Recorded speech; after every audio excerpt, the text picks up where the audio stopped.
This will be fun. Part one of this shit. Here we go. All right, it's the Roundtable again. As today on the Earnestly podcast, we're going to rank the NBA 25 at 25. In other words, NBA. First off, Zack and Kris, how you guys doing? Let's not be rude first. What's up? You guys. What's going on? Number two, so recently the NBA this celebrated the 75th anniversary, and if you guys remember, I'm Kris. How old are you now? I mean, Zack and I definitely the same age, but Kris, how old are you? 34. Okay, so do you remember the NBA 50 Yeah. celebration? I remember I had the VHS, the shirt, all the whole nine, and they recently did the NBA 75, so they added 25 guys to the list that put in the previous list. So it got me thinking, well, we should just do a podcast where we can just rank the best 25 players in the last 25 years. Now, the one stipulation we have here is that the players cannot be drafted beyond 1992. So there's likely to be at least one or two players on this list, maybe more, depending on the list looks like, that might be who's on the NBA 50 list that will be on this list as well too. Just saying. But anyway, so I'm kind of I've been going through this list in the last couple minutes we came on the air because I'm still not entirely sure if I agree with my list, honestly. So we're gonna go 11 to 25 today. Well, 25 to 11, going backwards, and then next week we're gonna do 1 through 10, or 10 to 1, of course. So this will be a two-part project here with us three here. So before we get started to the number 25, fellas, how was this hard for you guys? Was this tough? Yes, this portion in particular is really tough. Yeah, I feel like the bottom, the last seven to me, six players to squeeze in that 25 was tough. No, after 15, it was like impossible for me. Right. Zack? I'm with you. I mean, I think the last five, though. Because, I mean, 1 through 10, if your 10 aren't somewhere the same as everybody else's. Right, more or less. We watched a different NBA. I'll go. See, I think it's like, for me, it's like 14. I think are all interchangeable and undebatable. Maybe even 15. But after 15, it's like impossible. It's just all what you think. I do think we'll have some controversy about where the top 10 are ranked, but there's no question who the top 5, 10 best players in the last quarter century are. You know what I'm saying? 5 through 8 will be very debatable. I totally agree. You can argue 3 through 8 or 9 could be debatable. Nah. It's close anyway. Top 4 is going to be the same for all of us. So, maybe order, but top 4 will be the same. Right. Okay, so let's get started. So we go backwards. Number 25. Who wants to go first? I'm going Melo 25. Carmelo Anthony 25. Interesting. Feels a little low. Yeah. They make history, my opinion. Feels a little low. Feels a little low. Why so low, Kris? No playoff success. Just, I think the whole kind of like team cancer mentality is going to always bite him in the ass, even though now in the late stages of his career. But, late Denver, all pretty much his entire Knicks time, just. Yeah. I guess I can see the reasoning. This guy's one of the greatest scorers of all time, though, in the league history. Pure scorers. He'll be up there, kind of a one-way player. I mean, if you take into account his career, including all, you got to add in that championship. But I didn't see the impact on his team where he made everybody around him better, and that's what's going to kill it for me. Right. So Zack, you think it's too low also too for Kris? Yeah, right? I mean, 20. I have him a little higher, but yeah, I did too. For the record, who's your 25? Me. I'm ashamed to say it. So ashamed to say it already. I had to give it to Ben Wallace, man. Okay. Look. Okay. The early part of the late 90s, early 2000s, Detroit was there. Detroit was the team everybody earned their their stripes off of. Right. And what it meant to go in the middle and score on Ben Wallace, and whether or not you could win the rebounding battle, because that dictated most of the Detroit games back then. Man, for me, I had to put Ben Wallace. I don't hate it. I mean, he should have been first of all, he should have been in the Hall of Fame like sooner than he was, in my opinion. The fact that it took this long to get him in the Hall of Fame I think is a travesty, in my opinion. Nothing gets respected other than scoring points, and that's what sucks. That's what sucks.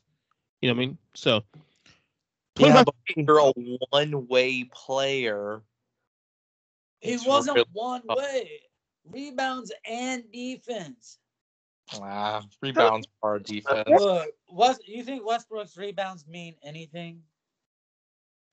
Don't talk to me. Those 10 empty rebounds versus pulling out 15, 16, 17 a night in a playoff game. That's what Ben Wallace was doing. So, I don't know. I'm going to go straight homer here. I did it, Zach. I did it. I put so. I know you were. I know it. And honestly, he might have been. He could have been a little higher, but I have to really his list. Minus the kidney thing, like he's in there 100%. But that would have been the same thing, just a better scorer than Ben Wallace. Well, look at this one. Let's take it back. He didn't rebound as well. Well, here's the thing also too. Like he was on the limit of this list because he was drafted the same year as Shaquille O'Neal, 1992, number 2 pick in the draft. Okay, this guy went to Charlotte. Pretty much him and LJ, Larry Johnson, they went to the playoffs immediately when he got there, first time in franchise history. You're forgetting about Muggsy, man. Don't disrespect the little guys. And Kendall Gill, I know, and Kendall Gill, we get that. And Curry's dad. And Curry's poppy, right? I know. And then obviously LJ and him had to fall out. He gets traded to Miami for my favorite player at the time in franchise history. The reason I became a Heat fan in the first place, Glenn Rice. I was depressed by that trade initially. And then he turns to Miami. He's literally the Heat's first superstar, number 1, first All-Star ever. Yes. And they literally go from him going to Miami and becoming a 60-win team immediately. And they were an East contender in probably the last time the East was really good in the late 90s. And he maintained it for a couple of years. Great shot blocker, won a title late in his career as a bench player with Shaq, who you can argue was actually more important to that team in that finals against the Mavericks than Shaq was. Stop right now. In that series, he was. Watch that series, 06 finals, he was that important to that team. No. Shaq. The only thing that mattered was Wade. To allow Dwyane Wade to get to the free throw line and ticky-tack fouls. We can definitely go back and forth about the referees leaning on Dwyane Wade, and I agree with you on that one. They would definitely lean on Dwyane Wade in that series, but Zoe played big time in that series. He might go higher on his list if he was able to play a little longer with the kidneys, of course, like we said, the issue with the kidneys. But he made an impact in the 90s, man. He was one of the better centers in a center league with Olajuwon and Ewing and Shaq, and he was right there. He was right there. And he was like 5th, 6th. And that's not so. But Zach, if you're behind Olajuwon, Hakeem Olajuwon, Shaquille O'Neal, who else? Patrick Ewing, David Robinson, and you're 5th, and that's an insult. Come on now. Anyway, what kept him off the list for me is the fact that they were highly seeded so many times and got knocked out by the Knicks so many years. Second round. He didn't go higher for me. I agree with you, Chris, but that's why he didn't go higher for me. So many first-round exits for Zoe is what kept him out for me. Right. That is why he didn't go higher on my list, actually, to be honest with you. Right there. So, anyway, number 24. I guess Chris will go next because this is a... I just want to go first. I'll go. I don't care. I'm going Chris Bosh, 24. Oh, my God. So did I. Oh, my God. So did I. Chris Bosh, 24. Go ahead. Why so low? Because his career got shortened by his But he actually did win. He did something Alonzo never did. Is that why he goes 24th to Zoe? Well, he's ahead of Alonzo, so what do you get mad about? So 2 rings, and he can only go 1 spot further. Well, he's the third guy on the team. He was the third option on those rings teams, but the fact that he carried all those horrendous Toronto teams, and it's pretty much like the top guy in Toronto for many of the stats, shows that he was a great player on his own and chose a smaller role, and that's probably why he's lower on the list. 24. I agree with you 100%. I mean, there's no telling. And to be honest with you, that Heat offense was actually based around Bosh. If you think about it, schematically speaking, the spread the floor thing was based on Bosh's shooting. So, 24. Who do you got, Zachary? Mr. Triple Double. He can't get you to the promised land, but if there's a guy you ever want to watch play basketball for a night, and you know what? He'll never take a night off. Mr. Triple Double, Russell Westbrook. He's on my list, definitely. A little higher. He's not on my list. I knew he wouldn't be on Chris's list. Wow. No, I love West, man. He's an uncontrolled Kobe. He plays hard every night. He'll always show up, but he's chaos. But he's not control chaos. Kobe Bryant at least can control his chaos. You're Robin, not Batman, and he's hamstrung every team he's ever been on because of that fact. But I will say this though, it made me want to change my list a little bit now too in the process. But I don't know. Russ is a fantastic player though. It feels a little low though, in my opinion. All right, 23. Chris, go ahead. I put Kawhi there. I didn't have him on there first, but that's even shocking him on the list. You before we go on the air, you were saying he's not even on your 25. He was. Then I really looked at it and I thought, okay, it's just, to me, besides the 1 year in Toronto, he's never really established and put on the alpha male best player on a really good team role. And if you can't carry a team like that, it's hard for me to put you on the list. But he did that and take him to the championship. So I put him on there. The injury is going to be weird. I don't know how long his career is going to be. He seems, I don't know, the whole thing with him leaving San Antonio kind of put me off there. He kind of seemed soft in that move. I mean, it's the torn ACL. It's different. But we'll see how long he can sustain his place. He doesn't seem like because he's sneaky athletic, kind of like James Harden. It doesn't seem like he needs like the supreme athleticism because he has like insane wingspan and huge hands and stuff like that. So he might be able to overcome his injuries and still prolong his career. But because a lot of these dudes, like the younger guys that we have on our list, I kind of project their careers on the path they're on and based upon their, injury history now. Just because of that fact, I'm going to keep him at 23. All right. Zachary? Tony Parker. Here's a list. Oh, unbelievable. Yes. I can't put a guy that cheated on Eva Longoria. Sorry. Can't do it. You don't ever do that. You don't cheat on Eva Longoria. What the fuck's wrong with you? 4 rings. 4 rings. And yes, you can say Tim Duncan was there and everything. They needed Tony Parker to work his magic, driving down low and then pumping out. He used to eat up the inside game of the opponent year after year. Yeah. He won Finals MVP. I mean, yes, he did. 2007 against the Cavaliers. 23 for me is actually Anthony Davis. This is a guy that probably should be higher on this list. No, but I feel absolutely. Oh my God, no. No. Wait, I'm worried about Kris doing this with some players who are new. Wait. Are you arguing that he's on the list at all? No. Yes. No way. He should not. There's no way you can justify him being on this list. He's pretty much a poor man's Kawhi in a sense with the injuries and stuff. But when he's available, he's a fantastic individual player. Now, yeah, the difference is you can say Kawhi was the best player on a championship team. Mm-hmm. I don't think you can say that. He was right there with LeBron last year as the best player. They're like co-best players, but you can't say definitively that he was the best player on a championship team. No, he wasn't. No, he was not. But no, I agree. LeBron being there took all of the pressure off. I could just say Anthony Davis. To be honest with you, though, if he was the best player on the team, or even a little better, he'd be higher on this list. It's why I have him as low as he is. If he was healthy, he'd be top 10 on the list. Here's why when you talk about he's top 5 talent in the league, you know who he really is? Put him back in New Orleans, and he's Towns. That's all he is. No. Towns shoots better than him. No. Towns shoots better than him. Rebounds more than him. Significantly better on the defense end. He's super versatile. He can switch off pick and rolls, defend any position in the floor. What does defense matter if he's out for 30 games? Let me say this. That's why he's not on the list. Let me say this because I think we all. That's why. 4 years. So you wouldn't put Towns up there because of talent.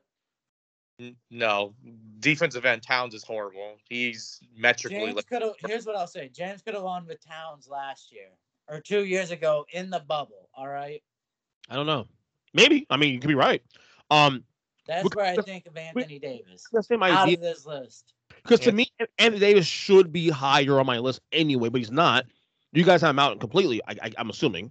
It's only because of the injuries. Only because I don't see him putting up more than 4 more high quality. Like you say, high quality, but he's already in his. I want to say he's already in his twilight of his career. He is. He's played 10 years, and honestly, like I wasn't even sure I was comfortable putting him in 23. I considered putting him in 25. You should have. He'd have cut you a little bit more of a break. Right. Anyway, it is what it is. This list is still very fluid. To be honest, we can change this list up in like next year, and whatever. All right, 22, Chris. I'll probably. Let me. Oh wait, did I skip you? Homer time. Wait, did I skip you? No, Zach, you won 23, I get right? to be Homer this time. All right, so wait. 22. All right, so you did 23, right, Zach? You did 23, right? Yes, but okay. Chris, 22. Go ahead. I'm going T-Mac. He had a stretch run where he was arguably the best player in the league. I know his teams. He never made it out of the first round of the playoffs. The man was not the reason why. He put up some historic playoff games, even though he went cold in a couple of big-time games. But he did put up monster numbers. The impact he had on his team, I mean, just imagine how good those Orlando Magic teams were if he and Grant Hill, I mean, essentially just Grant Hill were to stay healthy all that time. That was the whole goal, to put those two guys together. That could have been the original Wade and LeBron right there. Grant Hill and T-Mac. So let me say for the record, get out of the way. He's on my list. He's not on mine. Consideration for me. I mean, the problem is that run you talking about was a very short run. It was like 5 seasons. When a run is that short and then you don't even get to the second round, exactly. It looks so much like it's just empty filler numbers. And I feel bad saying that because he's, as a pure talent, he's one of the best players I've seen in the last 25 years. But God, I would have put his cousin on the list before I put him on the list. So. Vinny Carter? Yeah. He was the originator of the way to stop Dirk early in his career. Okay. Because they realized that a long-armed wing. They would put Rashard Lewis on him when he played against Orlando. When it was no. When he played in Houston, he shut down Dirk. I feel bad not putting him on my list, honestly. But again, when it comes like tit for tat about what's the edge to put one guy in, that's the thing. The short run of a peak, injuries, and then the lack of playable success. He'd probably be like 27, 28 for me, honestly, if you really go through the list of players. But all right, so 22, Zachary, go Homer now, as you said. Howard. Okay. The only guy that prevented him from being an MVP was LeBron James. Yeah. When he was taking his team to the finals that year and just dominating, he was the best player in the league. Not named LeBron. Oh, I got Dwight way higher than that. Well, I don't have Dwight on my list at all. He was literally number 26. He was the last. He was the last guy I kept on my list. Now, I have another 3-time defensive player of the year. No. You're the guy who always wants to sound so smart, and he plays both offense and defense. He does it all. I'll be honest. You keep a defensive player off of your list again. I will say this much though. I would consider taking out Anthony Davis, putting Dwight Howard. You should. You should mark that down You right should now. 100%. I'll consider it for the next podcast we do next time. But this list is done now. I can't undo it now. Oh my It was hard. I get it, man. I totally get it. All right, 22 for me. Let me see. I have my list here quick. 22 was Paul Pierce. Wow. Too low? The disrespect. Yes. Oh my God. He didn't do it. So low. So here's the thing. He did nothing on his own. He really did nothing. I mean, He led his own team in scoring after he got stabbed like 14 times at a nightclub. What are you talking about, Ernest? Like, His best player for half a decade was Walker. For that half dude's a broken decade so into his many career, it was Celtics Antonio records. Walker. look, he's at one of the best small forwards in the history of the game. Definitely top 10. I would say top 10-ish. One of the best Celtics of all time. 22 is not bad. Come on. You know great players had in the last 25 years? Come on. Like, Wow. seriously. I'm the disrespect that you have him below James Harden is fucking mind blowing to me. James Harden's better than he is. Come on now. No, he's not. James Stop. Harden, no defense. No. Get out of here. I mean, okay, but I mean, James Harden is taking teams to the conference finals at least. I mean, at least say that. And he's the only star on that team at the time. Oh, So, get here. you know, the way we're going now, we can probably finish this whole entire list today, probably, if we're lucky. Maybe. We'll see. 21. Guys, Chris, is you. James Harden, Wow. a guy who Oh. stats are only dependent on him manipulating the rules of the league, plays no defense. Yeah, I mean his sustained empty stats have got him on the list, but that's about it for me.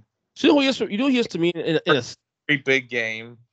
Just do you know who he is to me in a sense? He's kind of Tracy McGrady, but with some playoff success.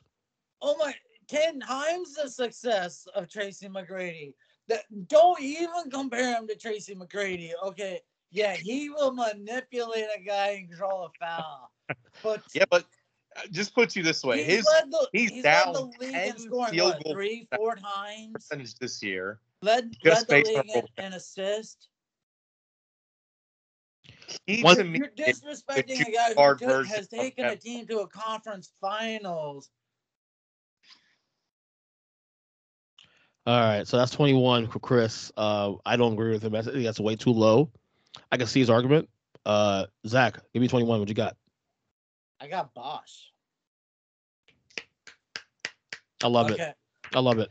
For exactly Chris's argument early about what he did with the Toronto teams before he came down to Miami. If you look back at everybody LeBron's played with, the third person on that team had to give up so much in their career. And they were coming from being all NBA players. It wasn't like they were just a normal third string guy or third option. They literally gave up their career to come in. And to do what he did, oh man, y'all were so mean to have him so low. And that he was also, and only that to add on to your point here, he was not only the third guy, he was the third guy at the time with 2 to 3 best players in the league at the time. Yeah. So to him to do that and still have an impact it's truly amazing, honestly. So I like 21 Bosh, honestly. I love it. I'm a big CB guy, so I'm good with it. All right, 21. Wait. Oh, it's 21? No, is it 21? Yeah, 21. Oh, my turn. This might shock you. I don't know if it's on your list or not, but I got Klay Thompson. No. Klay Thompson. Oh, man. I got Klay. That's the ultimate Robin pick. He is the ultimate Robin on a team. You just made my point there. And that's not a bad thing either for the record. No, it's not. But this is a list of 25 alphas. 25 Batman. Wait, 24 is an alpha now? Come on, we're going that? Come on. Yes. I'll call him alpha. I'll take Klay over Tony Parker any day of the week. Oh, to me, it's just Clay's never gotten the opportunity to do it, and that's This is true. But he makes his impact as the clear. It's like Jordan Pippen. Like Pippen's number 2, but Pippen's impact is it's heavily felt. Clay's the same way. I mean, here's the one drawback I will say about Clay on offense. Yeah.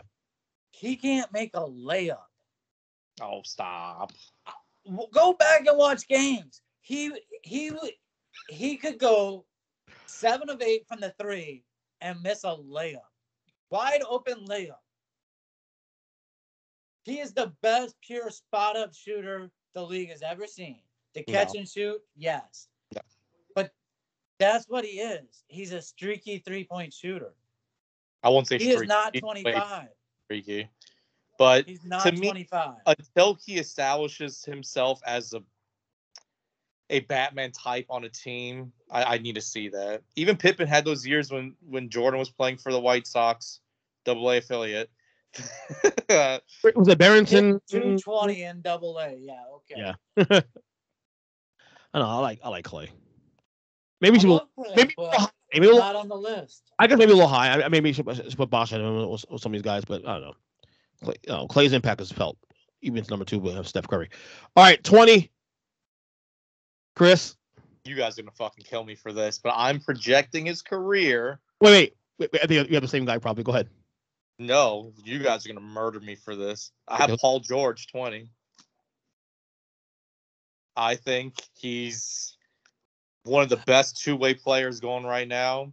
You can just see that no matter what, I feel like he can definitely even late 30s have a Robert Horry type of career going. Yeah.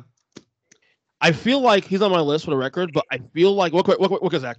I feel like if we did a stipulation of like this list being players that were not on the NBA 50 list, which you then remove Alonzo Mourning and remove Shaquille O'Neal, he makes the list for me. He doesn't even come close on my list. Wow, interesting. He's maybe 30. Okay. I think people forget how good he was in Indiana. Indiana. But look at what he was in Indiana. It's a 2-year period. 2 years. More than 2 years. No, more than 2 years. Of where he was peak and special. I would have to be special to be on this list. Yeah, and he put up an MVP type season in Oklahoma. Yeah. But almost pretty much that's one season. Yeah, there's 2 more seasons in the Clippers where he's just been killing it.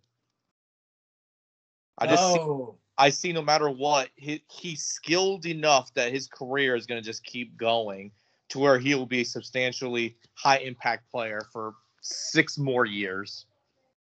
All right, Zach. Oh, here's the one I know none of y'all are going to agree with, because apparently team basketball matters with Klay Thompson to you, but on no other team during this 25-year stretch. Paul Gasol. He was another one and almost made the cut. I actually took out him to put Zoe in there. Oh my God, that's low for me. Yeah, Paul Hine in this. Oh, you're gonna call me a homer for that, but of course. Oh man, I literally thought I was going out on a limb. On a limb with that. The dude played for like 20 years. What? Zach gut shot that one because I didn't have him listed at all. Chris, I'm a higher, and I'm just like. And here's the thing: as you start to look at your list, realize all the people LeBron's been around that were either right on the cusp or on this list, and then you look at what you couldn't even put that played with Kobe on the list. Interesting. That's my whole point. That's what I thought about as I made this list, guys. That's a fair point. Powell's great, man. I love Powell. Great team player. He played and was impactful for pretty much every season he was in the league. No, I'm not saying you're wrong about that one. And he was special as a passer. Chris, he was on a list like literally 12 o'clock this afternoon. So, you know what I'm saying? I put Zoe in there ahead of him. I honestly believe Alonzo Mourning, you have on a list that you don't have Paul Gasol. That's nuts. That's crazy. Hey, it's my list. Come on now. Oh my 20, god. 20 for me. And again, I'm projecting going forward, like Chris did. Luka Doncic. Oh, He's a little too fresh for me. That's a little too. There was Sometimes a cutoff point for me where guys that I was going to put on the list. He's a little too close to the cutoff for I me. see a point, but I think at some point you just know when you just see it, you just see it. There's certain guys, and there'll be another guy on this list that just played a little bit longer in the league, but sometimes you just see it. It takes 2-3 years to figure out. Well, yeah, this guy's to be special going forward. I can really see I was the only one who looked back at all and remembered 25 years and not the last 10. Oh no, I have tons of old guys. I mean, if I wanted to project anybody, since you guys are doing a lot of projections of Paul George and now Luka Doncic, it would have been Jokic. Well, he was my 26. The Joker. I mean, Jokic is Luka on the list, Zach? No. Chris? No, he didn't even come into my stratosphere yet. Too young. Okay. Maybe we should add the stipulation about being in the league at least 5 years. I guess I don't know. Jokic winning MVP in his 6th year made 26 for me, so that was the one. Like he was like on the. You know why I won't ever project is because of Grant Hill. I just won't do it. Yeah, but he kind of had some nagging injuries here and there, and didn't have. And if I'm not mistaken, didn't Grant Hill make the NBA 50 list? He made a 75, I believe. Yeah. He's in the Hall of Fame, which to me is like. Oh, Well, man. the Hall of Fame is also college. Don't forget that. It includes college and international play. So it's not an NBA Hall of Fame record. All right. I think we do all 25 today, to be honest with you. We got a lot of time ahead of us. And we're number 19 already. Number 19, Kris. Here we go. See, now I'm about to take the list old school. Chris Webber. That's too high. No. Chris, I wanted to put him up there. Me too. I mean, so early. I mean, what he did in Sacramento the was West special. was at that time, and for him to take Sacramento all those years, deep into the deep playoff runs, right there, one Rob Morey bounce away, like. But I feel like that's more of a team thing too. As good as he was, that team. Mike Bibby, come on, man, are you serious right now? Come on, I mean, he do Trickerloo. Come on. Oh, get out of here. He's by far the best player on that team. Night in, I don't only got putting up 20 and 10 every single, no matter what. Yeah. And then having the big games on top of it. But like you talked about Alonzo Mourning being maybe the 5th or 6th best center at his time. Look at who was the power forward in front of him. Tim Duncan. Oh, yeah, that was it. So was he saying that Webber was on the list too, Zach? I wanted to. He was 26 on me. Oh. I put him in. I put Ben Wallace at 25 instead. So we got number 19 then, Zach. At 19, I have Melo. So do I. Good job. Oh, I thought you had Melo earlier. Oh man. No. 19. Oh, 19. good. There's gonna be a limit at some point. You got to win something at some point. Yes. Not 25 like this fucking guy. Was it 25? Chris had him 25. 25. Melo. Yeah. 25. And hey, I will talk so much shit about Melo, but he was so sneaky good as a scorer. Now, he was allowed to shoot 40% from the field. He was never expected to be a good shooter, but he was one of the best scorers. His rebounding numbers He could make shots that were just mind-blowing at times from 20 feet out. He's arguably the greatest mid-range shooter in the history of the game. Arguably. He'd love to take him. I put Jordan and Kobe definitely, in that mix. But then after that, I mean, mid-range, 20 feet out. I mean, Carmelo's dead. So 20. As I said, I wasn't lying. 2019 for me is also Carmelo Anthony. So 18, Kris. I got Iverson. That's low. That's no. a opinion. Impact alone should put him a little higher than that. Yes. No, I don't know, and I don't Chris, see the I was right where you were at that like 17, 18 mark, and then I thought about what his actual impact was, because impact was the main thing that I looked at. Why so low, Chris? Explain your position here. Why so low? Volume gunner, statistically, just defense was sketchy. He just had a ton of steals. Just to me, it was like, you're that small. The only way you can play defense is to get the steals and play the passing lanes. That's part of playing defense, especially in a zone defense.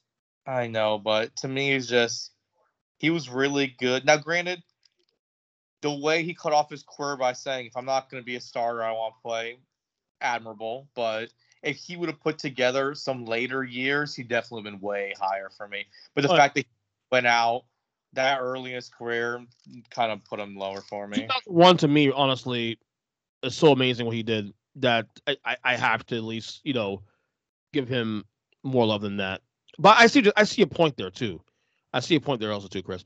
18 for you, Zachary. 18 for me is Harden. That still feels I know empty score, but when I look at the scores of all time, Carmelo Anthony, volume score. Well, guess what? Harden is a better player than Melo. He's a better scorer, a better passer. You can't shake your head. I mean, he's led the league more times. He's led the league in assists more times. Oh, wait, Melo wouldn't even pass the basketball. Like, he was known as a black hole. So if you're going to have Melo high on this list for being a great scorer, Harden has to be ahead of him because Harden was a better scorer. I mean, I had Harden ahead of him too, but... For the record, I'm actually making a little modifications again to my list as we go through this list. Like, I'm looking again like, make the switch here. Saying this... Because again, I'm not 100% sold this list is still right. And as we're arguing with stuff too, I'm like, well, yeah, got a good argument there. And maybe...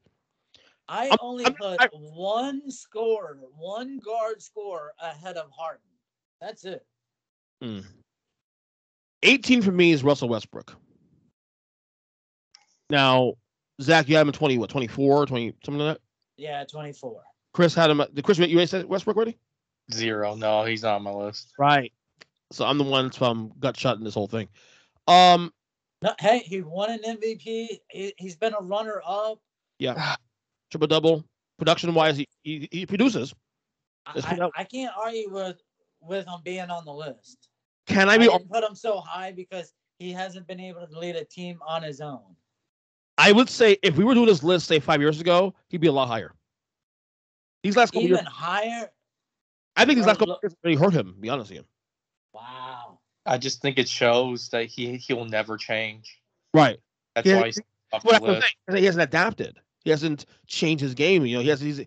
If he did this list, best of the last 20 years, for example, and whatever, he's probably number 13 or 12 probably because at the time the production was great and he was MVP and he was doing his thing. But it's as time went on, I think to me that the year in Houston really is what sold me on that. It's like, yeah, Chris Paul went here and he elevated this team. Added Westbrook, same team. They traded for each other, of course, and they regressed. So there you go. At Washington, look at every place he's ever been. I was shocked he was able to drag Washington into the playoff picture at the end. Great, all right, which is fine, but that's a lower bar, though. That actually gave him a little more to even get on my list. Right. Yeah, when you're under 500 getting into the playoffs, that's just weakness of the conference. Right. All right, number 17, Kris. Dwight. I mean, he had stretch where he was probably the best overall play. I mean, he was right there.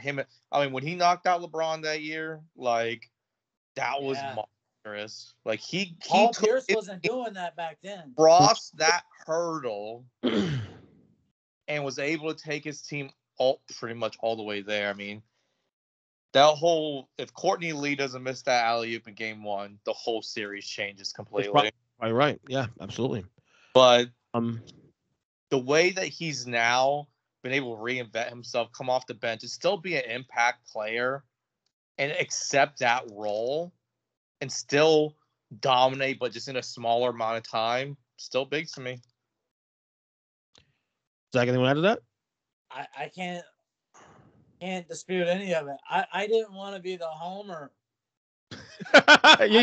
Look, we talked about it. When you go 5 years head to head against LeBron in the same conference, and it's you and him for who is really the best player in the league and who you would build your team around.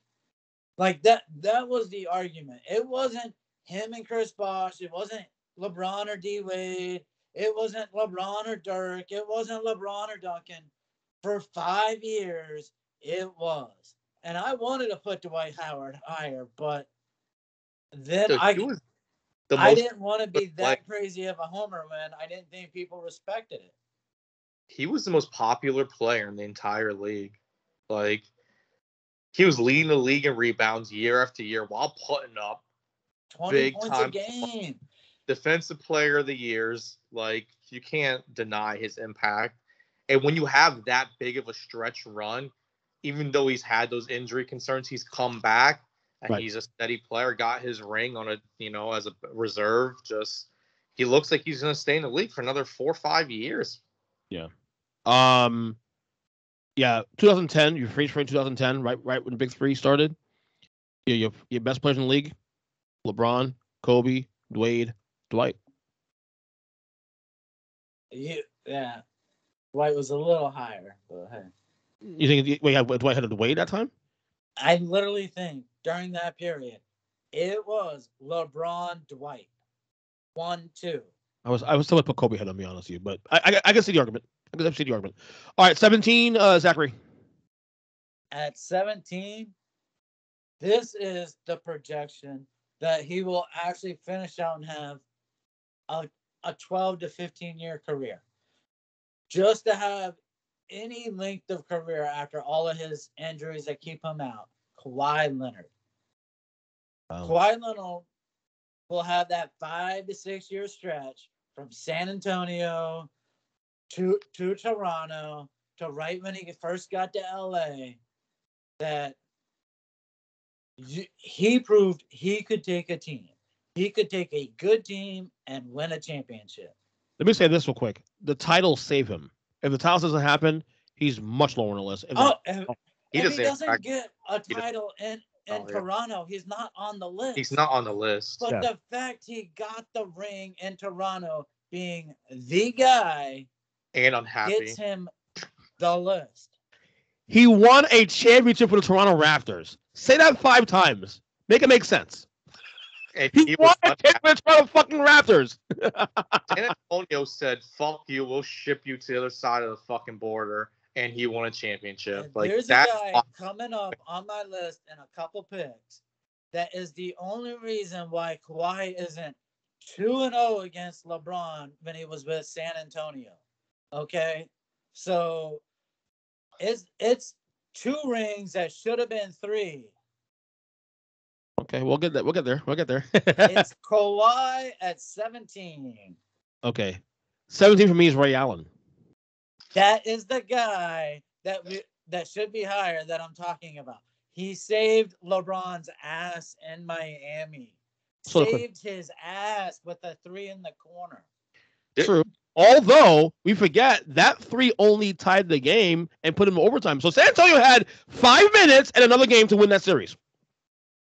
If he doesn't make that shot, do they win Game 6? But Ray Allen also they win Game 6 if he makes that shot? But that shot to Ray Allen, the harder part was the fucking the rebound, because that shot to Ray Allen is a layup. Yeah, and that's because they took Tim Duncan out. Why the fuck are you taking Tim Duncan out? Yeah, what are you doing there? I agree. Right. That's true. Yeah. Just to piggyback on, I'd be going next. I'm sorry, but again, LeBron would have one less championship. Duncan would have one more championship, and so would Kawhi. I would have rather LeBron had one last championship in LA or Cleveland, not Miami. But that's just me. Oh yeah, the fraud championship. I'm a Heat fan, so I'm trying to be more homer on the team. Chris, what are you gonna say? I have Ray Allen 16. So nice segue. Nice segue. The former greatest shooter of all time. He was. Yes. He's not the greatest shooter of all time. No, the former greatest shooter of all time. Former. Before Steph Curry stepped onto the court, Ray Allen was Jesus Shuttleworth. Because his shot was so pretty, people want to rate him high. I still think Reggie was a better shooter than him, but Reggie couldn't hand a candle to him. oh, He has one big game against the Knicks, and that's what people remember from Chris's generation. One thing about Ray Allen I will get put over Reggie, honestly, is the fact that Ray Allen, when he was younger, could create his own shot. Yes. Do that. Reggie Miller cannot do that. oh yeah, he could. Oh, God. I think people. I watch Reggie's career. I mean, you're younger than I am. I watch his career all the time. Think about what Ray Allen did. He did the same thing Chris Bosh did. He changed his game to fit a team to win a championship. He tried taking Milwaukee there. All he got was an Eastern Conference final. Goes to Seattle, balls, comes back, goes to Boston. He's now the third option. And he molded his game from trying to create on his own to just being a screen guy who would pull up and hit threes. I can't wait for the next 3 or 4 selections here because I think we're gonna probably touch on our argument we had on our text machine a couple of days ago about point guards. Real quick, 16 for you, Zach. I got people gonna be hitting this very soon. At 16, I have Paul Pierce.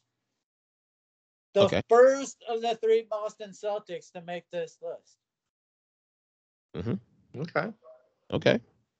Okay. I respect it. 16 for me is Jason Kidd. Whoa. So low. Oh my God. So I know who's in front of you, right? While Jason Kidd was playing, how many of those other point guards that you have in front of Jason Kidd went to a finals? Back to back. None. None. Wow. Okay. One day go to the finals. Last year. No, I get it, but it's tough. It's tough. Jason Kidd. All right, let's go 15. 15. Who you got, Chris? 15. You guys will say I'm a homer, but Pau Gasol's 15 for me. Okay. I mean, I'm not mad at it, but he took Memphis to 50-win seasons over and over again in the West. And back then, 50 wins got you barely 4 or 5 seed and just kept losing. This is with J. Will, White Chocolate, being essentially his number 2 J. guy. Will was unbelievable. Yeah, he won Battle Line. Remember that? There's a guy who was top 40 on my list. Just so you know, he made top 40. Did you really? Yes. That's amazing. I love J. Will. That's amazing. So and then when he got the cast around him, won 2 championships, and he was, he was Batman. I mean, sorry, he was Robin to Kobe's Batman. Now, bear in mind, I'm not knocking Paul here, but the cast being with a guy that's probably top 2 or 3 in our list right now. Insane. And number 8 on all-time rankings. He finally got some talent around him compared to him dragging these sorry-ass Memphis teams into the playoffs year after year. And not just in the home court in the playoffs and just getting bounced early because he had no one around him. And then he got put on a good team, took the number 2 role, took it to championships, and then still after that continued to play great coming off the bench. All those years he came in the league, he was just a great player. 15, Zach. 15, like you said, the second greatest shooter of our watching lifetime, basically. Ray Allen. I love Ray Allen, dude. Second on this list, at least. Second on this list. Yeah, south of this list. Yeah, I guess he was at a second, stealing a title for LeBron, I guess, when to call it, whatever. I mean, Ray's the man, dude. I love Ray Allen. Greatest, I think him and Joe Johnson have the greatest shooting forms in history of the game. Him and Joe Johnson. Beautiful.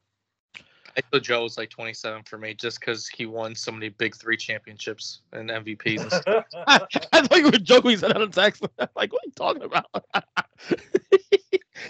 15 for me is Steve Nash.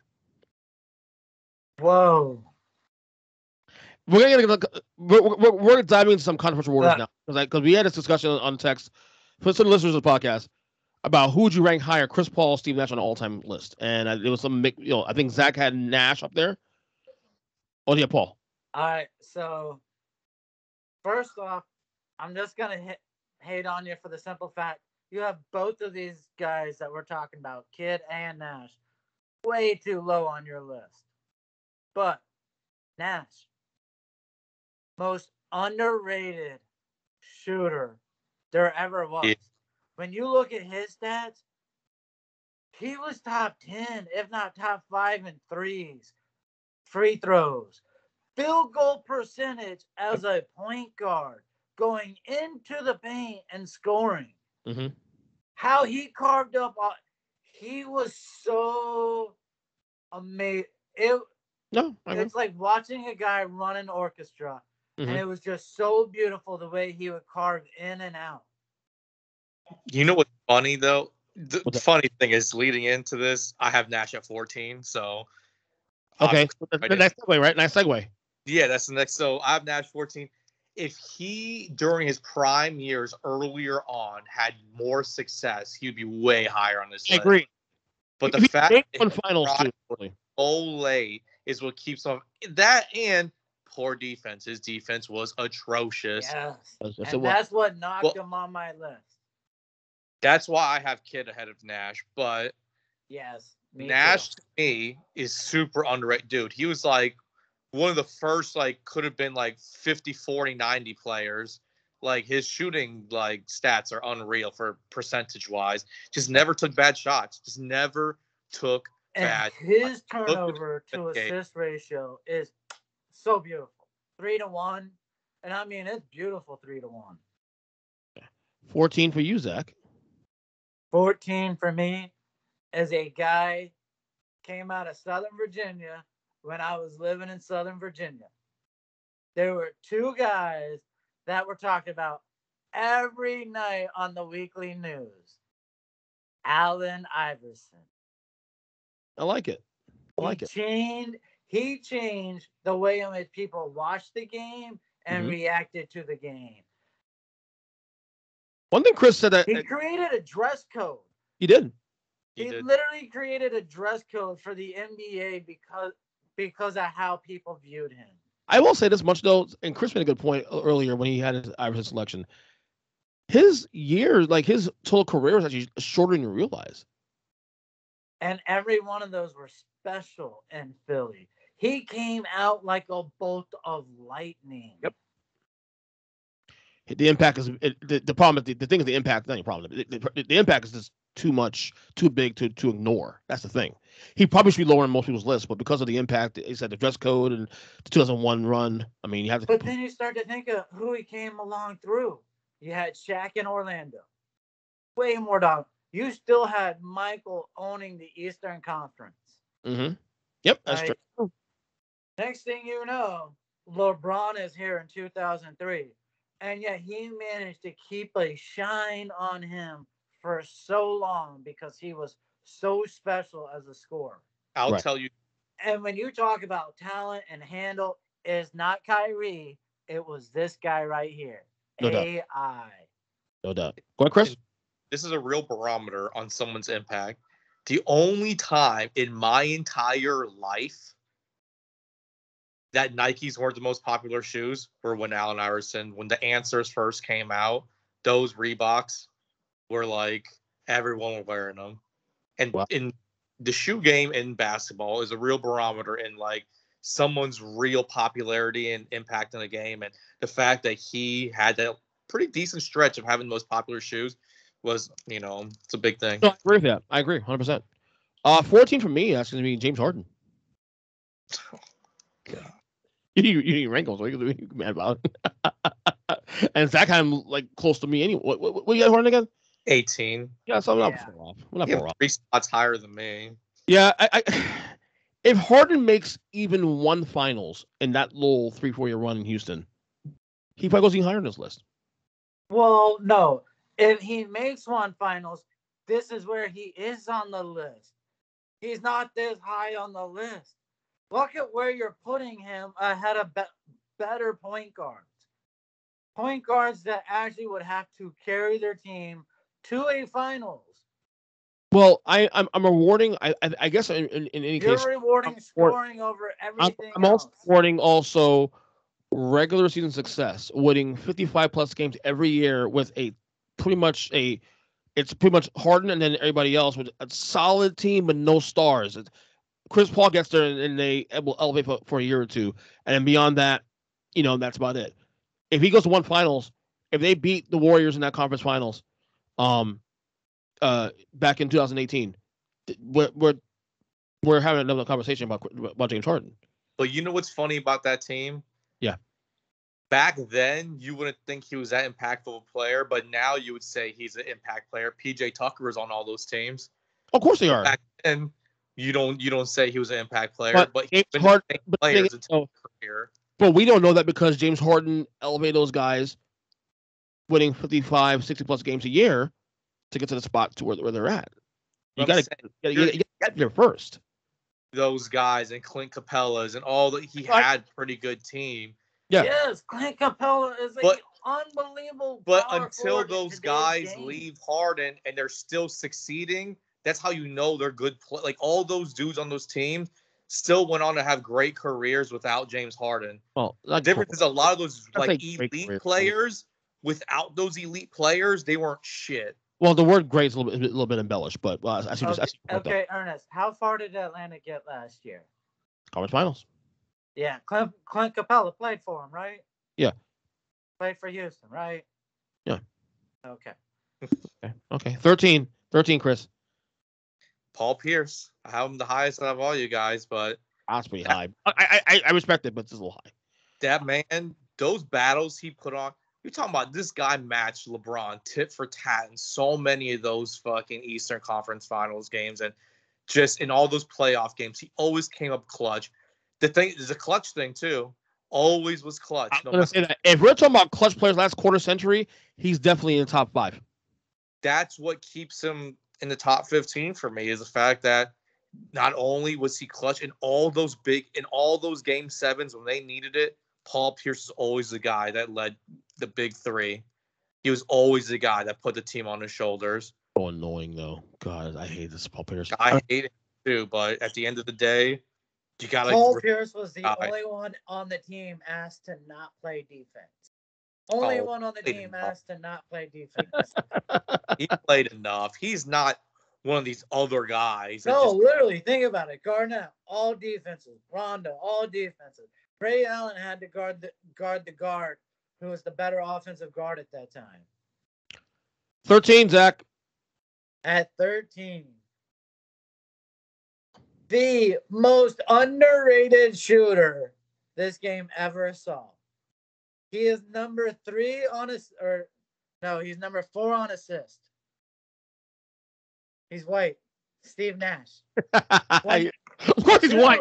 He's a shooter, of course he's white. 2 MVPs. 90% from the free throw line. 45% at one point from 3-point range to win the title that year. Unbelievable shooter. Before it was in vogue. Okay, we're getting that. We're in that controversial waters right now. Here was the thing. He didn't play defense. Never played defense. And that's why I put him as my 3rd of our 3 point guards. Okay. Same idea, I guess, on some extent. All right, 13 for me actually is right now the defending NBA champion, Giannis Antetokounmpo. And right now, the way things are going, could go even higher on this list. Yeah, he could go higher. He should be higher on the list. Well, yes. Again, when you look at the top 10 to 12, I mean, it's kind of, it's the only thing hurting Giannis's point really is that it's a shorter run right now. Exactly. That is it. But this run back-to-back MVP. Giannis was the only one you could project. That was the only one on the list you were allowed to project. Right. Makes sense. But yeah, he's on his way. If we did an NBA 30, he's probably gonna be in the top 10, maybe in the top 5. Maybe. We'll see how things go. More rings and all that. We'll see how that goes. But Giannis 13. 12. I know I have him lowest amongst all 3 of us, but the injuries are a killer here. D Wade, 12. I can see your argument there. I can see the argument for Dwyane Wade. Again, when I told you 3 through 10, 11 could be weird. that was part of the conversation I was having about Dwyane Wade's injuries. And I was like, I'm a little higher than that, but we'll see exactly where. From 9 to 12, the only thing that I think he's better than all the other guys that I put him behind, but his championship least in amount of games 2006 gets him to 9. no, the refs handed them that championship. Well, but don't reveal them just yet. Save it because your arguments. I see a point there, but I will say there's an argument to be made about Dwyane Wade being, statistically speaking, from like 2008 to 2011, year one of the big three, year one, not the rest of it, as better than Kobe Bryant. I've heard Bill Simmons make this argument for a long time. Statistically he's speaking, the number one blocks from a guard position ever. that's insane. And he's 6'3". The He's man killer.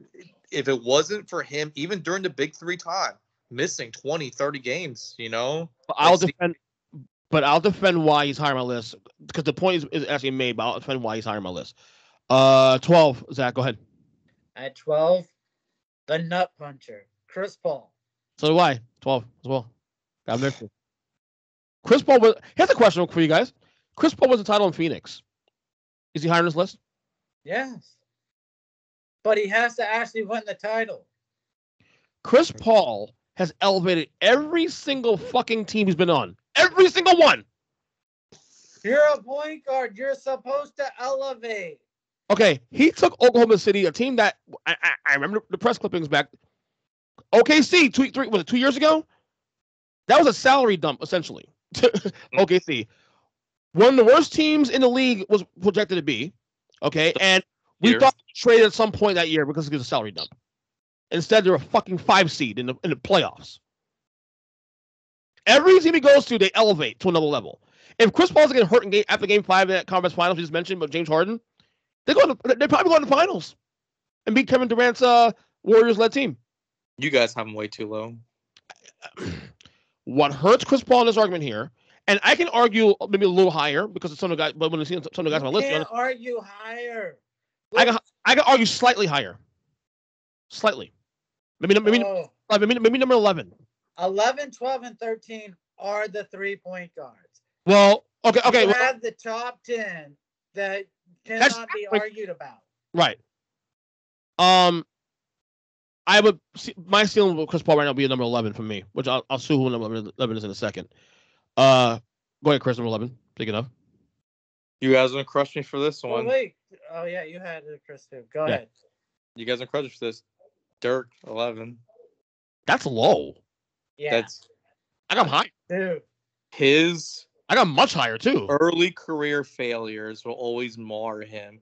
Him winning that title, I disagree with you on that one. Will definitely be up there, but to me, I'm gonna keep him at 11. His best player was Josh Howard. What are we talking about right now? What are we talking about now, buddy?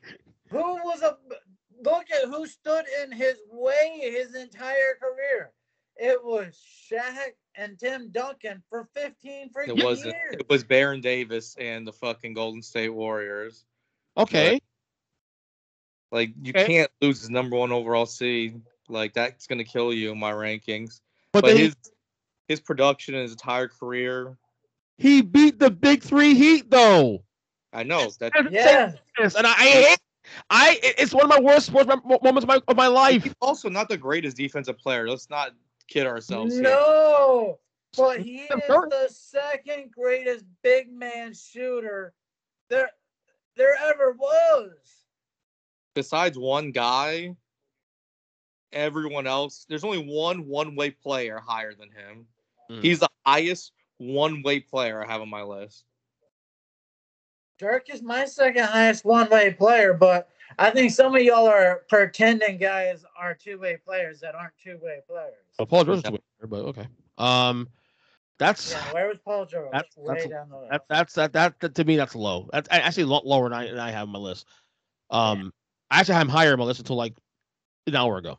Just saying. I went on a little notch lower. Number 11 for you, Zach.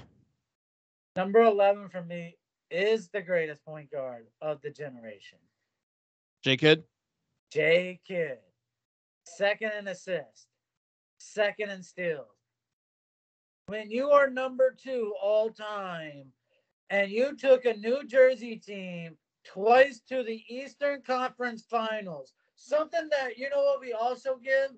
Oh, LeBron did it with Cleveland and back his first time around. If J-Kid can't get credit for taking a team in the Eastern Conference 2 years in a row, LeBron doesn't get it. By the way, he also won a championship coming out of the Western Conference. I will say this much too, also to defend your argument real quick. Low key underrated good in New York too. That 1 year in New York, or 2 years, how long he was there for? 9-time all defensive player. 9 times. It might be some personal bias. I have him lower because of some certain things he did. Yeah, you like the State Farm commercial. Where'd you have him? That's your bias. I had him at 16. In hindsight, maybe a little low. I might swap him. He was the best point guard of his time. You know what infuriated me more than anything else in my entire watching the NBA was the fact that he got no credit for turning around those New Jersey teams. I mean, they had win differentials of 30 wins that first year. And then he should have won an MVP one of those 2 seasons. And the fact that Steve Nash won the MVPs for turning around Phoenix when Jason Kidd had done that previously was fucking mind-boggling to me. You think it's racial? You think it could be racial? I don't know what it is. I mean, it could be the fact that he's a woman beater. Who knows what it was? But that doesn't help either. That's something that's going to kill you when it comes to media, awards, for sure. Yeah. All right, number 11 for me is the answer. Allen Iverson. No more than you said here. We have to be well said here. The impact is why.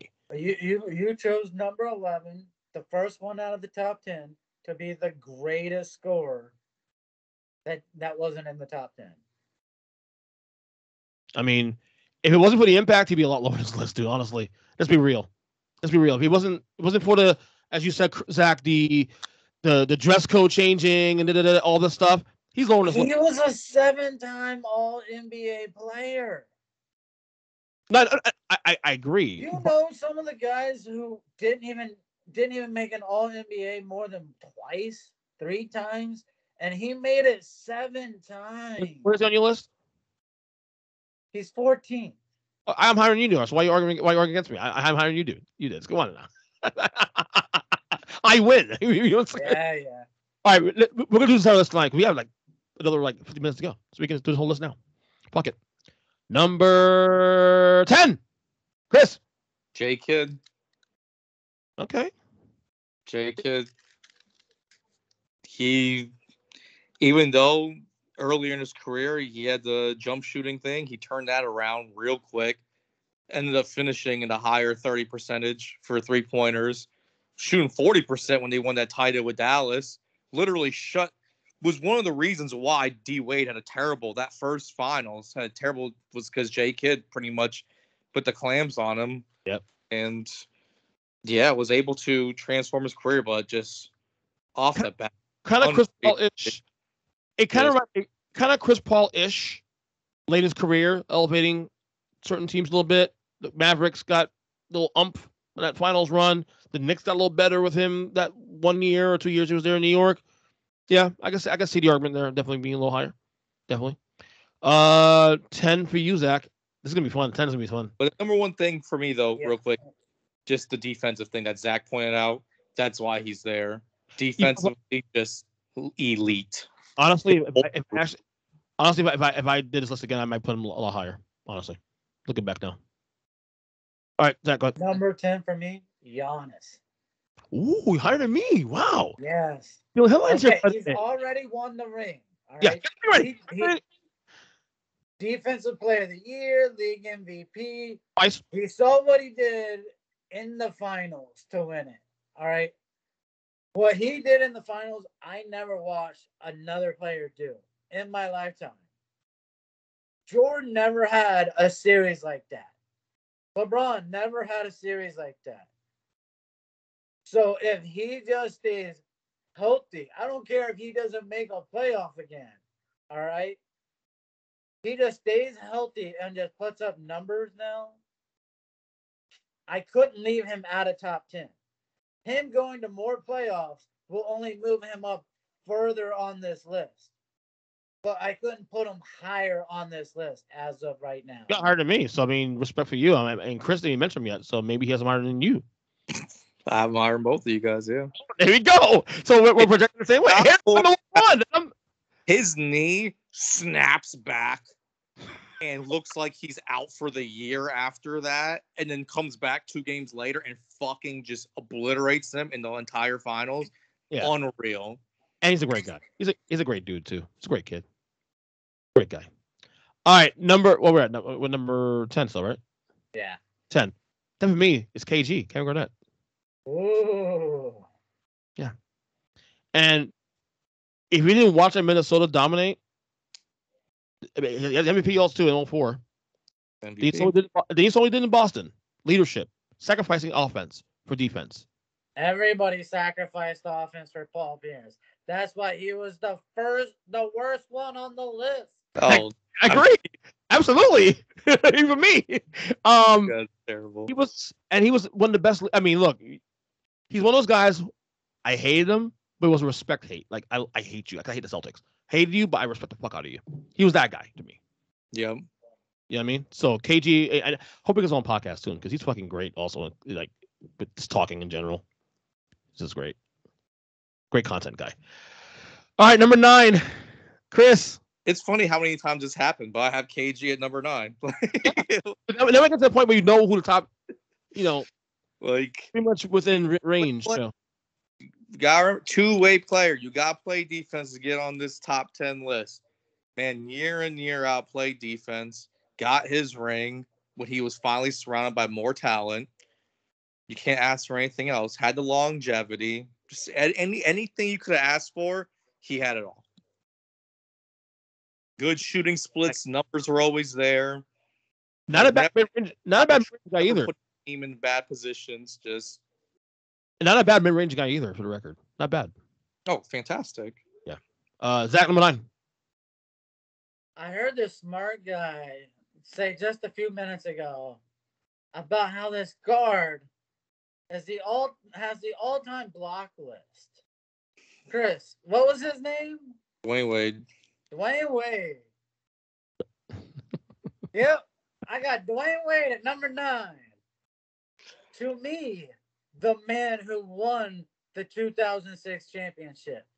I know you'll tell me Shaq had a huge thing and Alonzo had an unbelievable thing with it because he had to be top 25. Wade won that. Who's arguing that? Well, I mean, you gave a lot of credit to Alonzo. I'm just saying the impact of that series, but that was one of the 3 best. There are 3 best finals performances in history of the game. That's one. There's Jordan 3 right now. 6, and there's also Giannis last year. No. Who am I missing, buddy? So Earnest. The man shot the most. Dwyane Wade at number 9. History. So you see me top 3 all-time finals? Like asserting your dominance. That's like just ridiculous. You can't put that up there. No. Well, talk to the rest of other NBA analysts out there that do. So. The most free throws in NBA history. And why was that? Because Shaq got them in foul trouble early. So anytime he drove and got hand checked, he went to the free throw line. You sound salty still. I'm not. 15 years later. A lot of people discount Shaq's impact on that team. And he had a huge role. They just see him like, oh, Shaq averaged like 15 points for that final. He was averaged good. With like 20 plus of that coming from the free throw line every game. Like it was unreal. He was good in that series, but Zoe was actually more impactful, in my opinion. That's not an insult on Shaq. I'm just telling you where Zoe's impact on the side of the floor was. That's all I'm saying. That's all I'm saying. Putting teams in the penalty with 10 minutes left in the quarter is what gets Dwyane Wade to the free throw line so many times. Right. All right. Guess what? You have to be able to make them. And he managed to do it. Right. So 9, you had KG, right? I had KG. No, at 9, I had Wade. KG. He had Dwyane Wade. Number 8, number 9. Okay, number 9 for me is Kawhi Leonard. Kawhi Leonard at 9? Oh my God. Okay, so What the hell? as I said earlier, the argument was this: if the rings don't happen, he's way low on the list. Maybe not even on the list at all.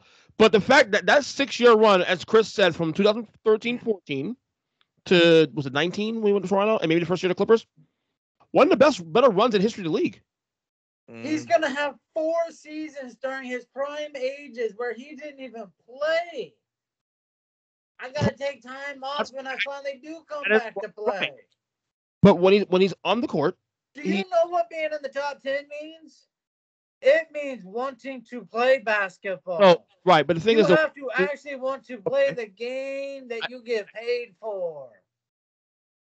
I'm just saying that when he's available, and which is part of the view now, it looks bad now, especially, his impact was great. I mean, again, he won a championship for the fucking Toronto Raptors. Are you kidding me? That's what gets him on the list, and that's it. He got in the club, and he was that good. He's in the club. Yeah, he's in the chat. Sorry, not in club. Hell no. I mean, and then he's on a team with 3 Hall of Famers, and he stands out and wins the Finals MVP, and probably won 2. Wait, you have Kawhi over Giannis? Yes, he does. Yeah, but barely. But barely. Where did you have Giannis? A 13. Not barely, buddy. But again, no reason why is because of the length of career right now. That's all it is. So 9 is Kawhi. I stand by it for the time being. Oh man. Number 8, Chris. Where's number 8? Steph Curry. The second best player. Are you fucking for real? High? Are you fucking high? Chris. Yeah. The guy changed the league. I mean, legit changed the league. Holy shit! That is the worst take of this entire episode. Are you kidding me? No. That's the worst. Oh my God. Okay. Zach, explain yourself. I think where you're going with this there too. Isn't. There's no. Tons of injuries have marred his career already, which means, granted, I think he could go. I think he's the only guy in NBA history that can have a Brady-like effect. Not to his extent, making that big of an impact, but can easily go into his 40s just shooting, coming off the bench and just shooting threes and just being a spot-up shooter. He's the greatest shooter of all time. But 8? Yeah, I just don't see him having that. I mean, just as early as recent as last year, missed chunks of time, or 2 years ago, missed chunks of time with injuries. Like early in his career, tons of ankle injuries. Later on in his career, he just always has injuries. 8? Chris, 10 years ago, were teams shooting 33s a game? Oh, he's definitely changed the game for sure. I think James. So you changed the game. You win MVP. Daryl Morey. You win more to do with championships. Not once, not twice, but 3 times already. 3 times he's won a championship. It took the NBA bailing out LeBron to keep him from winning a 4th. And you're saying he is 8th. Change the league. He got the best list. It's controversial to take him to put it below 4 or 5. 8? 8, yeah. Okay. I'm down. Zach, go ahead. I can't put him ahead of CP3. He's not going ahead of CP3. What? Wait. Oh my God. I can't. No. CP3 is in the top 10? Oh, yeah. I respect it, but damn. Over Steph? Oh my God. You put a loser in your top 10. Hey. No, all that now, Zach. Zach is a nut-punching loser. Number 8, Zach, go ahead. Number 8, Kevin Garnett. Okay, I like it. A man who would be flipping out right now if he had to sit here and listen to the crazy bullshit coming out of Chris's mouth. You think I was bad, Zach, right? You think I was bad? Oh, my God. Kawhi in the top 10 is worse than Steph at 8. No, it's not. Yes, it is. No, nothing can be worse than that. No, it's not. There were only two guys ever in the history of basketball to change the league. Wilt Chamberlain, they made rules about, and Steph, they couldn't. All they did was move the line back. Like they've done. These are the only two people who ever changed the game. And he's still doing the shit. I like Garnett though at 8. I respect that at number 8. 8 for me. Oh my god. 8 for me, and I moved him down 1 in the last hour. It was Dirk. Dirk Nowitzki. Number 8. Damn, Zach got Dirk pretty high, huh? Me or you? No, Dirk. Zach hasn't said Dirk. I got Dirk pretty high. Yeah. Dirk, I think also one underrated thing about Dirk too is longevity. Longevity. Oh, yeah. You know, talk about Kobe's longevity. Talk about player well into the end of his career. He was able to take that lesser role and be okay with it. Yeah, and he was still decent in that role. And stay the same team for his entire career. Don't discount that. Had he won the 06 title in addition to the 11 title, what's about top 5 here? Oh, easily. 100%. If he doesn't lose to if he doesn't lose to Golden State in the first round that year, his MVP year, that's a huge blow too. Like those little things are what keep you out. Yeah, and again, when you start getting to like that top 5 and 6 and 8 conversation, those are the things that really matter. Honestly, those little things do matter. You can't make excuses for it sometimes. Dirk is Ovechkin. Like Dirk is here's a better question. Is Dirk a top 20 player all time? He's close. I mean, the fact that points wise, he's so high is gonna help him. Yeah. And he beat that fucking team too, also in the finals. I mean, that's not something to sleep on. He's just outside the top 25 in rebounds too, though. I mean, I had him. Why wouldn't he make top 20? He was number 7 until an hour ago when we started this podcast. Just letting you know. Number 7 for you, Kris. CP3, best point guard of our generation. I respect it. I love the look. I don't respect two-way play. A puncher. More impactful on defense. More impactful on. I won't say more impactful. Just he's able to elevate everyone around him. Steph Curry's impact, he does have great vision, but Steph Curry's impact is the fact that he spaces out the floor insanely, and teams had to double him and whatnot. But how far can Chris Paul shoot from? He's a good shooter. He's not a good shooter. He's not a good 3-point shooter. 3-point shooter. Just because he doesn't shoot from the logo like Dame and some of these other guys. I'm not asking him to, but I'm asking you, if you're actually going to talk, we're talking a whole career now, he couldn't even make 35% of his shots from 3-point range for most of his career. CP3 is the best version of Kidd and Nash combined, and that's why he's 7 for me. Because he's able to score like Nash, but play defense like Kidd and bring a team around him better, and was able to impact all that around him. I wish CP3 could have played in that game 7 with Houston. Me too. Yeah, I wish CP3 could have won all these games, but you know what I know? He didn't. You know who I know who won the game? Come on. Look at Zack fucking being a dick about it. Zack, who's on number 7 for you? Oh, number 7 for me is Dirk. Okay. All right. You look at what he had to go through in the Western Conference. You're talking Shaq and Duncan. The very first moment he really has, and Shaq is gone. You know what he does? Takes a team to the finals to go play fucking Shaq. All right. That's what he ran into. That's why he didn't win more. He had Shaq and Duncan for almost his entire career. Second best player was Josh Howard. About that. I'm with you on Zack. I had him number 7 too for a little while, but then number 7 Rashard Lewis was good on his team for a minute. Didn't even Sean Marion play for him at one point? On the second team on the finals, the championship team. Yeah. He past his prime though at that point though. But It's who got in his way. Like, you look, it's the two greatest bigs that we have on our list. Right. Were in his way. Yeah. Of course. So all you can do at that point is judge all-stars, MVPs, all NBAs. Two greatest bigs with a much better roster coming out. Greatest big with Ryan, greatest big with Ginobili and Parker. You know what he is? He is screwed by the fact he was loyal to a team instead of started to chase, and maybe won them earlier in his career. Well, you know what? At least the one he got was a big one.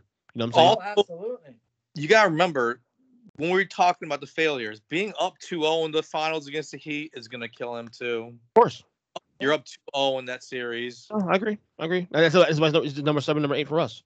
Number 7 for me is Dwyane Wade.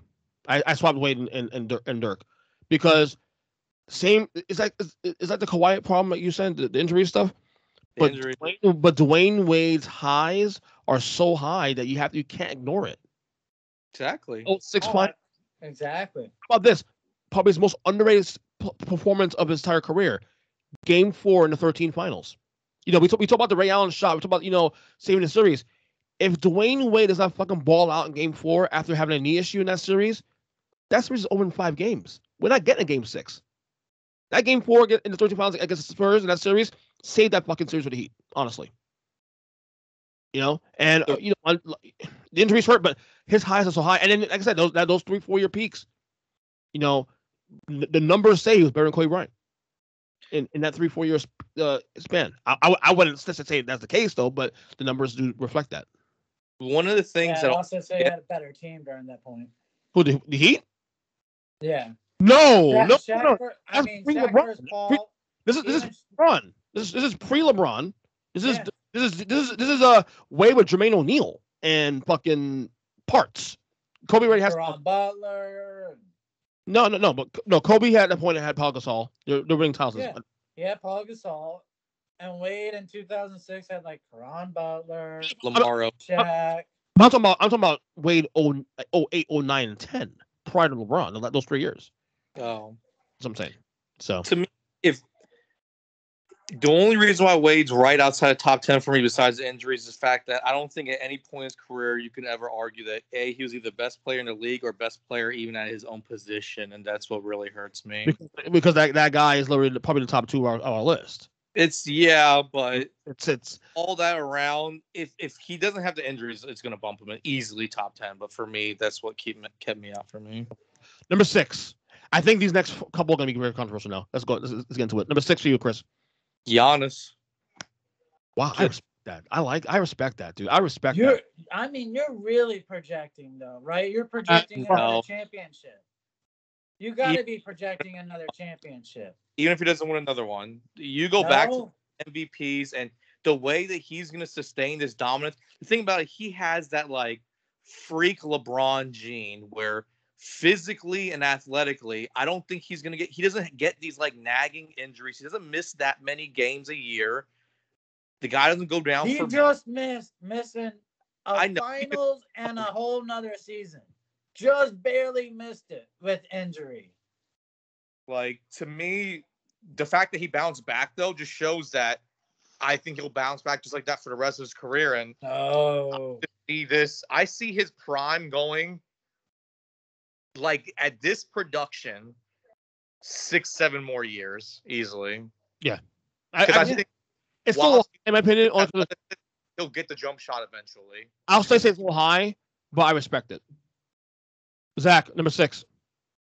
At number 6, I have Kevin Durant. So do I. Because and Zack, you may feel the same way I do about this. Him going to Golden State hurts him. Yes, absolutely. Because you can't compare it to what LeBron did. LeBron went to a team that was unknown, no roster. Kevin Durant went to a team that already won a fucking title and was. No, hold on. They both cheated the system. No. But it's different when LeBron is going. I put them in the same cheat boat together. They both cheated the system like little cowards. But the difference between the two is this. LeBron James went to a team that literally was formed. The only person on that roster when he got there was Mario Chalmers. Okay, unproven. Kevin Durant goes to the exact roster that literally won a title 2 years before that and won 73 games a year after that. And then should have won the finals that same year. Same roster in place. Just popping Kevin Durant. That's it. He went. First off, to say LeBron went to a team only with Mario Chalmers. There was D Wade. That's all you needed. Right, but it was an unproven. Okay, no. It was an unproven. With Kevin Durant, all right, the reason why he doesn't make the top 5 is because all he is a scorer. No, he is. Defender now. You know what? He's such a great defensive player is because he has not a single defensive NBA team. Not one. Not first, not second, not third. Not a single one. But yeah, he can play defense. The eyeball test in that system with Golden State, Draymond. How about Oklahoma City? He still didn't play defense. No. He was never asked to play defense. In Oklahoma City, just like Golden State, their defense was get a lead, make you feel like you had to put up shots, and rebound a loose ball. That's the defense they played. I see the point. He is the greatest scorer outside of a team leading championship team. All right, number 5, Kris. I was saying I had Durant also too. So number 5. I have Kevin Durant. Oh, sorry, you have to go. Oh wait. No, go. We're on number 6. I have Kevin Durant. I have Durant also too, like you. Oh, okay. Yeah. 5. I have Durant at 5. Okay. I think he's a once in a lifetime talent. You'll never see a guy that coordinated at his size that's just undefendable. Right. But Dirk when he was got on the team, defendable at his size. A great team, you can still see that he was the best player on that great team. Even more than him going to Golden State hurts him for me by a spot compared to yours, is that year before that in the conference finals up 3-1 against the Warriors, not closing the deal. And by the way, you had the team to do it. It's not like your team wasn't good enough to do it. You have Russ, and that killed him. Okay, so miss me that bullshit about that. You didn't close the deal. End of discussion. And you decided to go to the team that beat you in the finals. Okay, so that hurts it for me personally. Is he a great player? Absolutely. He's one of the greatest scorers of all time. I love watching him play basketball. But if you're going based on a ranking system, based on what we put these players individually, I think he's a little slightly lower on the list than you have there. 5 for you, Zack. The guy who wasted his best years, Shaq. Ego. Me too. And Shaq. Selfishness. A man who could be number 1 on this list, but chose to be lazy and selfish in essence in the better part of his prime. So here's the complicated part. I also agree with you. I have him at 5 as well, too. Here's what's complicated about Shaq for me personally. So this is the best last 25 years. So 96 to 2002, and you can really argue 99 to 2002, those 3-4 years in LA. Yeah.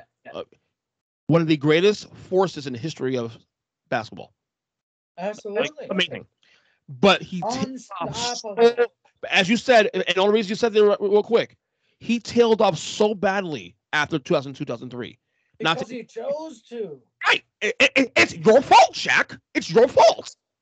And so that hurts him in this rankings. We're acknowledging yet the greatness on the front end, but then you decide, I'll get surgery on. He should have been number 1, and it should have been no debate, but he chose ego and laziness at a time. Totally agree with you on that one. I can't take Steph. You guys both have Steph over Shaq. I can't do that because Shaq's beginning of his career was insane coming into the league. Right. The fact that Steph did not do that until, I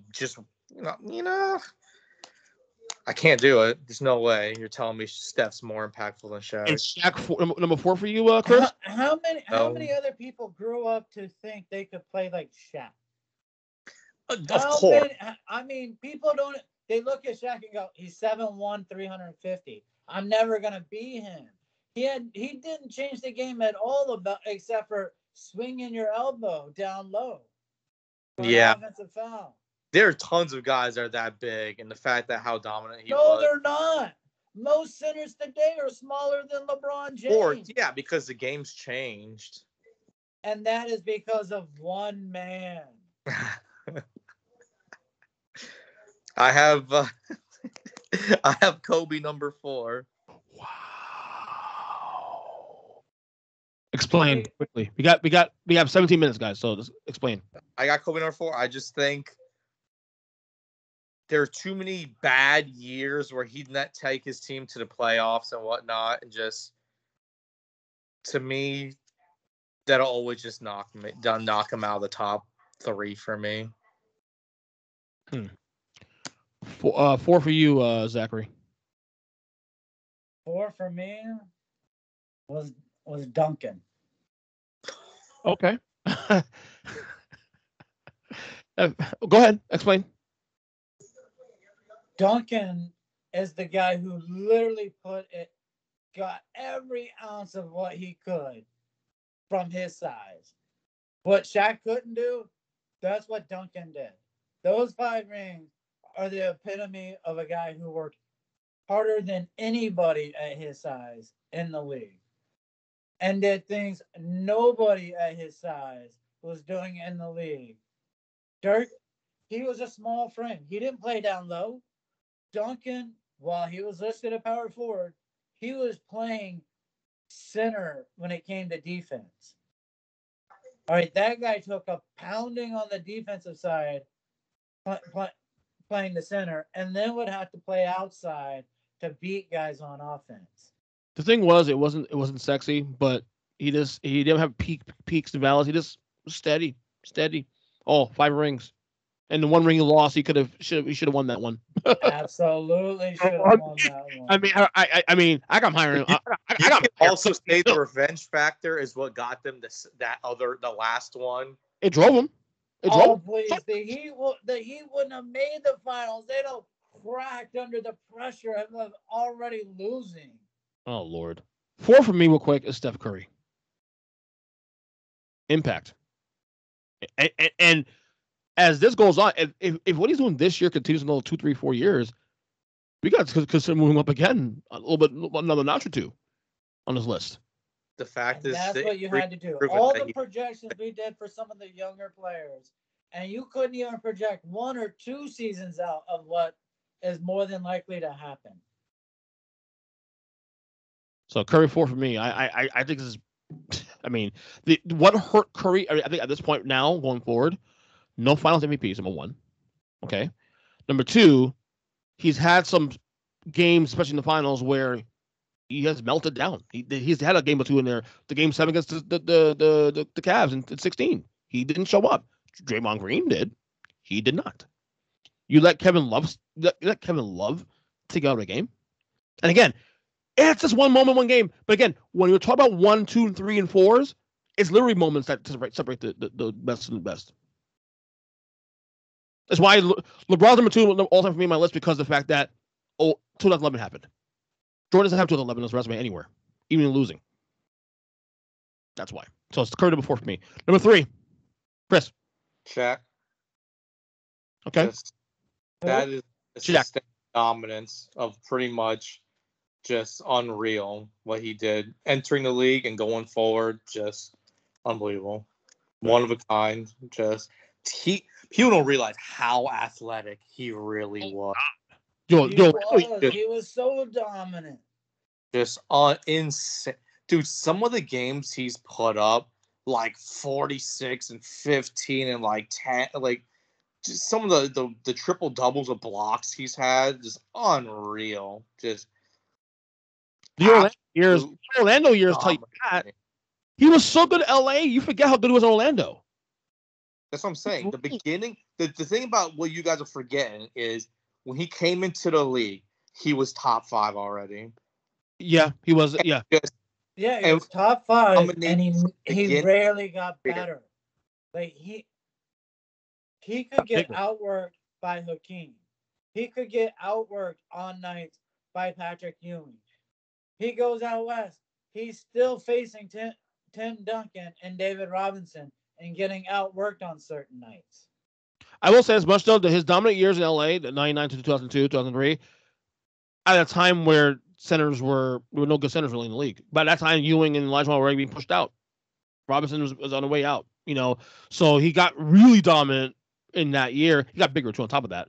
But yeah, Shaq in his early years in Orlando is actually kind of underrated, to be honest with you. And he was out the gate. I remember his very first game. He played the Heat first game. I remember watching that game on TV, and I was like, "Holy shit, who is this?" And he was dominating cycling the entire night, and on hustle too. He was thin at the time too. So I know he had a steep decline, but the fact that once he entered the league, he was already just that good, and he did not decline till the end. You could say he was top 5 pretty much in till 05? 03 probably. Right. Top 5 player in the league. Yeah, absolutely. What question? 3, Zack. The only other player in this league to change basketball, Steph Curry.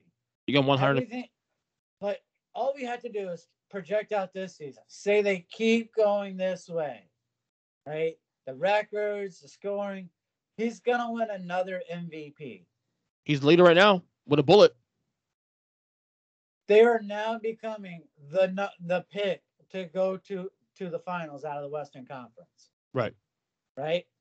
Say he just gets one more ring with one NBA Finals.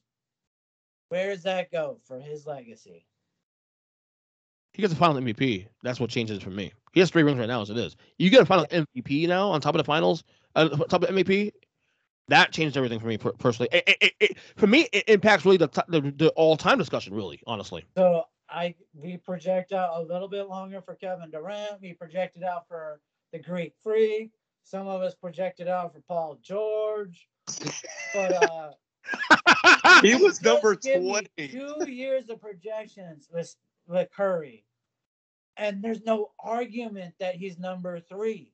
And because so none of those guys had injury he concerns. changed the game, and if you just project out just a little bit further. Right. Because he has the injury history there. Well, he had it. It hasn't really been an issue really much. He missed almost all of 2 years ago with a broken hand. That was intentional tanking for a draft pick. But outside of Chris, you know that was. No, outside of 2 outside of 2 years ago, it wasn't. It was he's held up pretty well. So if Klay comes back this year, which he's going to, and they win a championship, he'll definitely get bumped up top 5 for me. But until then, he's staying down there, bottom 5. I do think real quick before we get the Curry, the Curry here.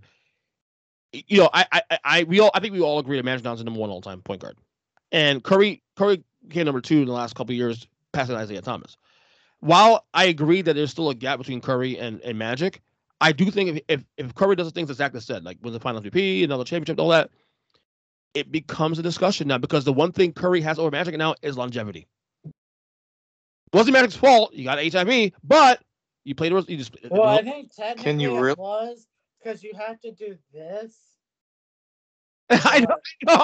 I'm just saying though, Curry would not have the longevity argument to put himself in discussion with top point guard all the time. Can you say Magic Johnson's a point guard when he defended like power forwards his whole career? Like, I mean, a different game too. I get it. I totally get it. All right, we got 10 minutes to finish this up, and got 2 guys to go. Number 2 for you, Chris. I'm actually curious who number 2 is. Tim Duncan never missed a playoff in his entire career. 19 years, never missed playoffs. And that's unrated number in that conference. Called in that conference, sustained dominance his entire career. Steady 5 rings. He was the best player on 4 of those. You probably give Kawhi a last one, maybe, but just absolute unreal night in, night out. Defense insane. I mean, technically, he played 71% on playing center, which wasn't even his true position. That's how versatile he was. Like, he was one of those guys that just whatever you needed him, he was going to play it and he was going to dominate no matter what. Tim Duncan number 2. Enough said. I like it. This is tip for tat at this point now. These names are pretty much within a finite number. 2 for you, Zach. The statistical leader in everything. The statistical leader in flops. The statistical leader in crybabying. Propaganda. How many guys did we have on this list that Kobe played for? Right? 1. How many of you got on this list for LeBron? 2. That's got it. Well, no, 1. 2. Allen. I mean, you could say Shaq. 3. Shaq's on there too. 3 guys. 1, 2, 3, 4, 5. Oh yeah, you. Hello. With your 5. Your Anthony Davis. Shaq, Carmelo, Shaq, Ray Allen, Chris Bosh, Anthony Davis currently. Yeah, this is help his argument here. Yeah, all of those great players. Granted, most are, well, half of those are actually past their prime, but go ahead. And some of them are like borderline top 30 that we left out. Yeah. So Shaq, LeBron number 2 for you. LeBron at number 2. Yes, he will eventually be the all-time points guy. But you know what? The all-time points guy right now isn't considered the greatest player ever either. Yeah, but the fact that he was a facilitator as much as he was anything else is just shows. So with the Magic being a point forward argument, not a point guard, well, guess what? That's what LeBron was, and we praise his passing, but he has a 2-to-1. It's worse than 2-to-1. So when you look at his assist to turnovers, controversial is the question. Is this take controversial, Chris? Yes. 10 finals. You can't deny that. Just the sheer amount of just prolonged. How many games did he win with Cleveland in his first finals? None. Yeah, but he dragged that team in there. And then wait, when he got to Miami and he played Dallas, who was the favorite? Miami. What's funny though about that though, we forget we have history. Dallas swept Miami that season series though. We forget that. Who was the better team that was the money line favorite? Well, Miami was first in that series. 2011 hurts LeBron. I agree, 100%. So he finally wins a legit ring, and then you come back the very next year and catch the miracle in the corner by Ray Allen. My number 2 has something similar to his underestimated too though. Was not LeBron for, and that's Kobe Bryant, number 2 by the way. His 2006 series against the Suns. I'm not going to play anymore. I'm just not going to show up and play. You guys shoot the ball. I want to hear not Kobe because I love the Mamba. I love Kobe Bryant. So I mean, be clear there. But if we're going to use this argument with LeBron, we should be consistent. So we're going to take a first round playoff versus the losses in the finals. The thing I'll say is all our top players have never missed the playoffs in their prime, and Kobe did.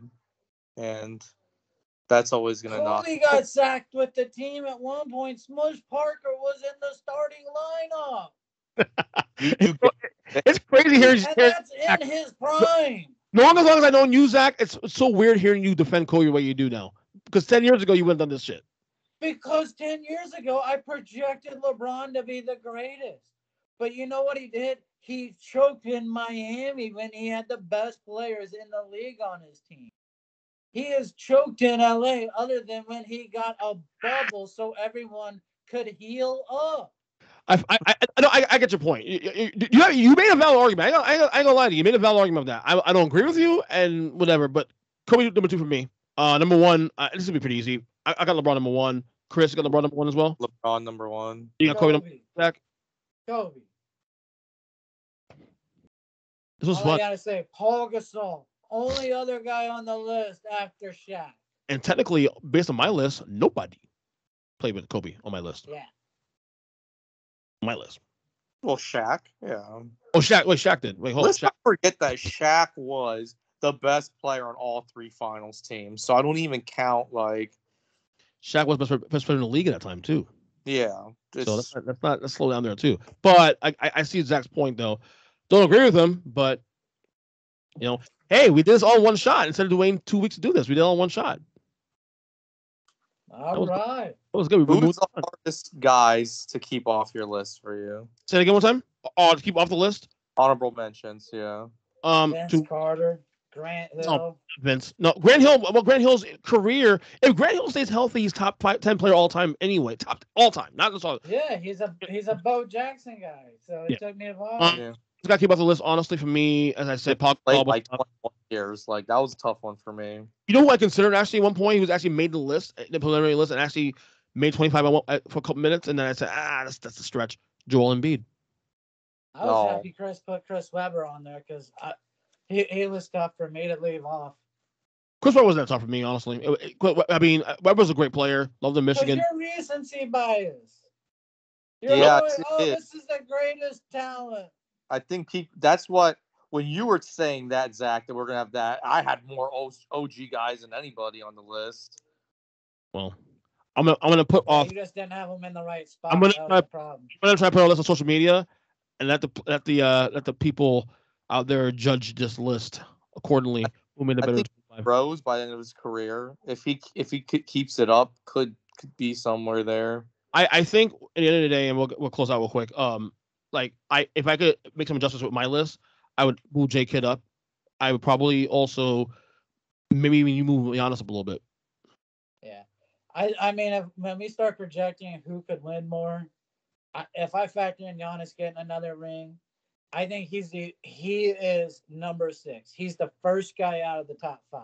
He actually has the largest ceiling, I think, of everybody on this. But I mean, I can't see him going past any of the other 5 guys on my top 5. Unless he goes to a run where he wins 3 in a row, and that's what it would take. It'll take him winning a bunch of titles and doing it in a way where it's like you can't deny it.